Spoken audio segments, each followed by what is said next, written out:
It's 7 a.m. from Fox 35. This is Good Day. That's bad. All right, have you ever been harassed on social media? Well, you're not alone. A lot of people have been through this. A new study shows nearly half of Americans under the age of 35 have been bullied or even threatened online. And get this, women make up 57% rather of the victims. Nearly 2/3 of those harassed actually knew the person in real life. The big question is it time for you to do a digital detox from some of these toxic relationships? Joining us this morning to tell us how we can digitally cleanse is Tom Jelneck. He's the president and CEO of On Target Web Solutions. Great to see you, Tom, as always. Good to see you. All right, so let's talk about this first. There are some steps you have to go through if you want to digitally detox, and we're talking specifically about social media, right? Sure. So I think one of the most obnoxious things are the cat photos, Amy. If I see one more cat photo, I'm going to snap.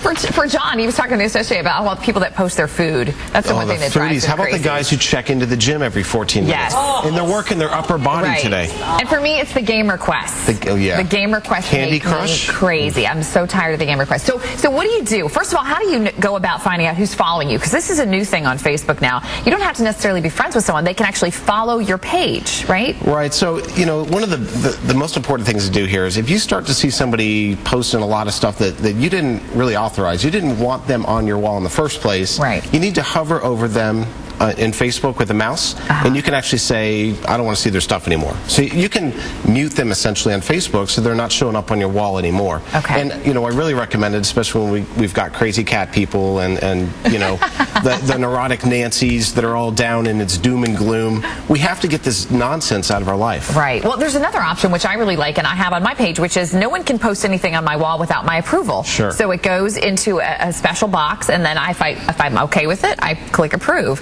which is a great way to sort of keep those people out too. We have to get smart about checking our security settings from time to time because, companies like Facebook change Facebook whenever they want to, right? So if you're not reviewing these settings and the privacy settings, you're doing yourself a disservice. It's really important to check those out.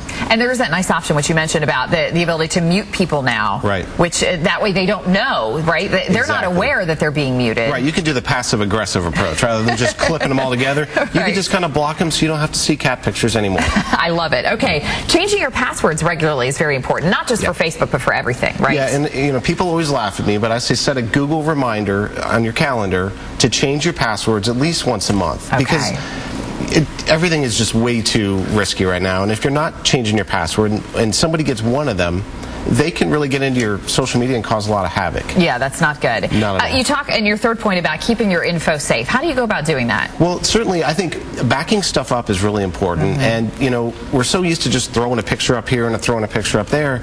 God forbid, what happens if all those pictures go away? All right, so if you're not backing this stuff up, I always recommend people get a little portable hard drive, plug it into your machine, and just start dragging all those photos onto a hard drive. Okay, so there's external hard drives. How much do they cost on average? You can usually get them $70 to about $100. Oh, that's not too bad. Really come down in price a lot. All right, well, it's good advice. Do the digital detox. You need to. It really does. Yeah, no more cats. It's cleansing. Do it now, especially today. Black cats, Friday the 13th. Bad stuff. You got to watch out for those. Tom Jelneck, always a pleasure. On Target Media Solutions. We appreciate your time. All right.